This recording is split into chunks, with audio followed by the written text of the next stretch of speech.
নিশ্চয়কৈ জগদীশ এই অঞ্চলটোত আচলতে সকলোৱে মৰ্মাহত হৈ পৰিছে। কেৱল অঞ্চলবাসী ৰাইজ নহয়, মই নিজেও মৰ্মাহত হৈ পৰিছোঁ। কিয়নো একেটা পৰিয়ালৰ দুজনকৈ আচলতে লোক নিহত হ'ব লগা হৈছে। আৰু মই দেখুৱাইছোঁ এই ঘৰটো আছিলে ৰঞ্জন ৰায় নামৰ লোকজনৰ। আৰু তেখেতে কিন্তু চকুৰে কম দেখা এগৰাকী ব্যক্তি আছিলে। আৰু সৌ ঘৰটোত আছে তেখেতৰ সৰু ভাই বোৱাৰী ৰূপালী ৰায়। এই দুগৰাকীকৈ লোক ইতিমধ্যে হাতীৰ গছকত নিহত হৈছে। আৰু নিশা 11:30মান বজাত এই অঞ্চলটোত বনৰীয়া হাতীয়ে প্ৰৱেশ কৰিছিলে।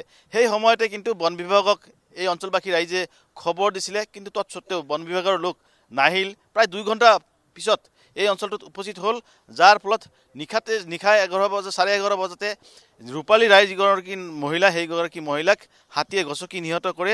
আৰু পুৱাৰ ভাগত পুৱা 4:30 বজাত আচলতে যি ৰঞ্জন ৰায়, সেই ৰঞ্জন ৰায় নামৰ লোকজনক নিহত কৰে। কিন্তু নিশা যিহেতু বন বিভাগে লোক উপস্থিত হৈছিল, 2মান বজাত বন বিভাগৰ লোক উপস্থিত হৈছিল, তেতিয়াই তেওঁলোকে অনুৰোধ জনাইছিল যে আপোনালোকে যাব নালাগে, গ'লে কিন্তু আৰু ইয়াত অঘটন সংঘটিত হ'ব। কিন্তু এওঁলোকৰ দাবী বা এওঁলোকৰ যি অনুৰোধ, সেই অনুৰোধক উপেক্ষা কৰি তেওঁলোকে গুচি গ'ল, যাৰ ফলত এই ৰঞ্জন ৰায় নামৰ লোকজন আচলতে দুৰ্ভাগ্যজনক পৰিস্থিতিত তেওঁলোকৰ নিহত হ'ব লগা হ'ল। ৰঞ্জন ৰায়ৰ যি বস্ত্ৰ এতিয়াও কিন্তু ইয়াত পৰি আছে। আৰু কেঁচা মাংস আমি যিটো দেখুৱাব নোৱাৰোঁ, তাৰমানে অত্যন্ত আচলতে মৰ্মান্তিকভাৱে লোকজনক হাতীয়ে গছকি নিহত কৰিলে। মই নিজে মৰ্মাহত হৈ পৰিছোঁ। মই ইয়াৰ স্থানীয় লোক আছে, তেওঁলোকৰ প্ৰতিক্ৰিয়া ল'বলৈ যত্ন কৰিম। কি ক'ব? সকলোৱে মৰ্মাহত হৈ পৰিছে, কোৱাৰ ভাষা নাই। তথাপি সুধিছোঁ, কি ক'ব, কেনেকুৱা পৰিস্থিতি লোক দুজন? চাওক, আজি গোৱালপাৰা জিলা বন বিভাগৰ গাফিলতিৰ কাৰণে আজি এই মৰ্মান্তিক ঘটনা হৈ গৈছে। কি দুখজনক ঘটনা। এটা পৰিয়ালৰ দুটা কৰে সদস্য একেদিনে বনৰীয়া হাতীয়ে মৃত্যু হৈছে। দুখজনক ঘটনা। আজি গোৱালপাৰা জিলা বন বিভাগে যদি সক্ৰিয় হ'লে, মানুহ যদি নিৰাপত্তা দিব পাৰিলে আজি এইবিলাক ঘটনা হৈ নগ'ল হয়। আজি গোৱালপাৰা জিলা বন বিভাগক কিমান দিনৰ পৰা আজি হাতীৰ উপদ্ৰৱ চলি আছে। মই অনুৰোধ কৰিম, আপুনি যদি সেই ঘৰখনলৈ গৈ থাকে আৰু কৈ থাকে, সঞ্জীৱে।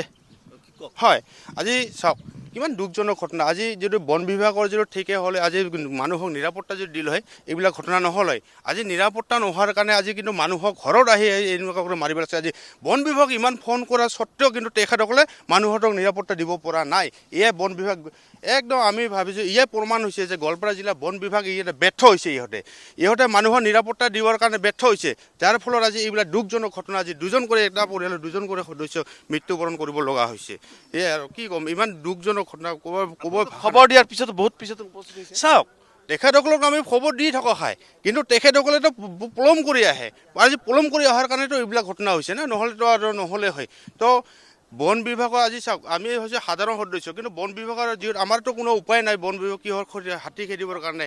এখন যদি তেখেতসকলে যদি খবৰ দিয়াৰ স্বত্তেও যদি তেওঁ 1 ঘণ্টা 2 ঘণ্টা লেট কৰি আহে, তেওঁতো এইবিলাক ঘটনা হৈয়ে থাকিব না। তো বন বিভাগটো ব্যৰ্থ। দাদা অকণমান যদি আহে, এয়া আমি সেইখন ৰূপালী ৰায়ৰ পৰিয়ালত উপস্থিত হৈছোঁ আৰু দেখিবলৈ পোৱা গৈছে তেওঁৰ আত্মীয়, তেওঁৰ সকলোৱে মৰ্মাহত হৈ পৰিছে। দাদা কি ক'ব? আপোনালোকৰ দীৰ্ঘদিনৰ পৰাই হাতীৰ উপদ্ৰৱ চলি আছে আৰু দুগৰাকীকৈ লোক অকালতে মৃত্যুৰ মুখত পৰিলে, হাতীৰ গছকত নিহত হ'ল। গতিকে বন বিভাগৰ ভূমিকা কি? বন বিভাগ একেবাৰে কি হৈছে, একদম গাফিলতিৰ কাৰণে আমাৰ গাঁৱৰ পৰা 2জন লোক আজি হেৰি হ'ব লগা হ'ল।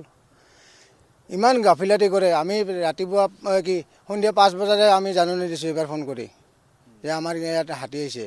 তেওঁলোকে ক'ল কি এই পথাৰত আছে, থাক দে, ঘৰৰ ওচৰত আহিলে ফোন কৰিব। আমি 10টা বজাত ঘৰৰ ওচৰত আহিছে বুলি ফোন কৰিছোঁ। যাই আছোঁ গৈ আমি 1টা বজাতহে আহি পাইছে। আমাৰ 11টা 11:30 বজাত ঘটনা হৈ গ'ল। তাৰপিছত আহি গ'ল। তাৰপিছত ইটোতো হৈ গ'লগৈ। আমি ৰূপালী ৰায়টো ডেড বডি পালোঁ। তাৰপিছত বন বিভাগে কি কৰিল, যিকেইটা ডিউটিত আছিল নহয়, আমাক ইমান অনুৰোধ কৰিলোঁ, অলপ থাক, নাথাকিত আমি গুচি গ'ল। তেতিয়া ৰাতিপুৱা 5মান বজাত আমি আৰু এটা মৃতদেহ পালোঁ ৰঞ্জন ৰায়ৰ। বন বিভাগ থাকিলে হয়তো এইটো বন বিভাগ থাকিলে এইটো ঘটনা নহয়, ৰঞ্জন ৰায়ক আমি বচাব পালোঁ হয়। এয়া আৰু লোক আছে। দাদা কি ক'ব? আপোনালোকৰ এইটো জনাঞ্চল, বনাঞ্চল নহয় জনাঞ্চল, কাষত বনাঞ্চল নাই, তৎসত্ত্বেও হাতীৰ উপদ্ৰৱ। হয়, এতিয়া চাওক আজি ঘৰত আহি পেলাই সেই বনৰীয়া হাতীজাকে মানুহক এতিয়া মানে মৃত্যু ঘটি আছে। তো এই ঘৰটোতে তেওঁলোকে যোৱা ৰাতি খাই বৈ লৈ শুব ওলাইছিলে, কিন্তু তাৎক্ষণিকভাৱে হাতীৰ জাকটোৱে বনৰীয়া হাতীৰ জাকটোৱে ইয়াত প্ৰৱেশ কৰি পেলাই তেওঁলোকৰ মানে আমাৰ গাঁৱৰ পৰা দুজন ব্যক্তি আক্ৰমণ কৰি মাৰিলে। আপোনালোকে নিশ্চয় খবৰ দিছিলে বা কেতিয়া গম পালে যে বনৰীয়া হাতী ইয়াত সোমাইছে? বনৰীয়া হাতী আমাৰ সন্ধিয়া 5 বজাৰ পৰা ইয়াতে মানে তাণ্ডৱ চলাই আছিলে, কিন্তু আমি খবৰ দিয়াৰ স্বত্তেও মানে তেওঁলোকে আমাৰ ইয়াতে সেইখিনি সময়ত টহল দিব সময়মতে উপস্থিত হ'ব পৰা নাই। গোৱালপাৰা জিলা বন বিভাগে মানুহক হাতীৰ যিটো উপদ্ৰৱ হৈ আছে ইয়াৰ পৰা মানুহক ৰক্ষা কৰাৰ কাৰণে ইহঁতৰ চেষ্টা নাই। ইহঁতৰ খালি এটাই কথা, বন বিভাগে এটাই আছে যে কাঠৰ কোনোবা গছ কাটিছে নেকি, শিল বালি ক'ৰ পৰা কেনেকৈ টকা ঘটিব সেইটোহে নিৰাপত্তা দি আছে, কিন্তু মানুহক নিৰাপত্তা দিয়া নাই। আজি এখন ঘৰত দুজন কি হৈছে কোনো বিষয়ে কিন্তু ইয়াত আহি পোৱা নাই। কিয়? তাৰমানে কি বুজায়? আজি যোৱা ৰাতিৰ পৰা আজি যে হৈ আছে, আজি ডিঅ'ফুৰ লগত আহিব লাগে, আমি প্ৰতিবাদ কৰিম। ডিঅ'ফু আহক, ৰেঞ্জাৰ আহক। আজি ইমান এটা পৰিয়ালৰ দুটা কৰি সদস্যক যে মৃত্যুবৰণ কৰাইছে, তেখেতসকলৰ কি দায়িত্ব নাই? তেখেতসকলৰ দায়িত্ব নাই নেকি? তেখেতসকলৰ ৰেঞ্জৰ আণ্ডাৰতে হৈ আছে, গোৱালপাৰা ডিষ্ট্ৰিক্টত হৈ আছে। গোৱালপাৰা বিষয়ববীয়াতো এবাৰতো খবৰ ল'ব লাগে না, এবাৰ আহিব লাগে পৰিয়ালটোৰ অৱস্থা কি হৈ আছে, গাঁওবাসী কি কৰি আছে। আজি কিন্তু এয়া ব্যৰ্থ হৈছে, ইহঁতে শিল বালি গছৰ পাছতে দৌৰি ফুৰে। ইহঁতে টকাৰ লোভিত কৰে, কিন্তু মানুহৰ নিৰাপত্তা মাৰিব, এককালীন সাহায্য দিব, তাতে শেষ। তিহঁতৰ ইয়ে কথা।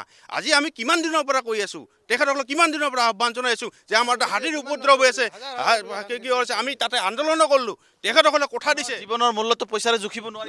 নাই, একচুৱেলি নোৱাৰি, পইচাৰে জুখিব নোৱাৰি। তেখেতসকলে খালি পইচাৰ প্ৰলোভনত দেখায় ৰাইজক, ৰাইজক বুৰ্বক সজাইছে তেখেতসকলে, কিন্তু ৰাইজক আজি কোনো দিব পৰা নিৰাপত্তা নিদিয়ে। ইহঁতৰ ব্যৰ্থ একদম। গোৱালপাৰা জিলা আজি আপোনালোকৰ জৰিয়তে চেনেলৰ জৰিয়তে কৰিব পাৰিছোঁ, গোৱালপাৰা বন বিভাগ ব্যৰ্থ, কাম নাই গোৱালপাৰা জিলাৰ বন বিভাগ। এনেকুৱা বন বিভাগ থকাতকৈ নথকাই ভাল। বনমন্ত্ৰী কি আহ্বান জনাব? বনমন্ত্ৰীক আমি আহ্বান জনাম যে আমাৰ যোনখিনি আমাৰ গোৱালপাৰা জিলাত যোনবিলাক হাতীৰ উপদ্ৰৱ হৈ আছে, যদি বনমন্ত্ৰী আমি ছাৰক এটাই ক'ম যে যোনটো হাতীৰ মানুহখিনি নিৰাপত্তা দিয়ক, মানুহখিনি শান্তিৰে শুব দিয়ক, মানুহখিনি শান্তিৰে থাকিব দিয়ক। ঘৰত আহি যে মানুহক মৃত্যুবৰণ নকৰে, তেনেকুৱা নিচিনা আপোনালোকে প্ৰটেষ্ট দিয়ক। এইটোৱে জনাম আমি বনমন্ত্ৰীক, এইটোৱে আমি আহ্বান জনাম যে আপোনালোকৰ নিৰাপত্তা লাগে, কিন্তু আপোনালোকৰ যোনবিলাক গোৱালপাৰা ডিষ্ট্ৰিক্টত যোনটো বন বিভাগ আছে, এই বন বিভাগ একদম ব্যৰ্থ। এনেকুৱা বন বিভাগ থকাতকৈ নথকাই ভাল। এনেকুৱা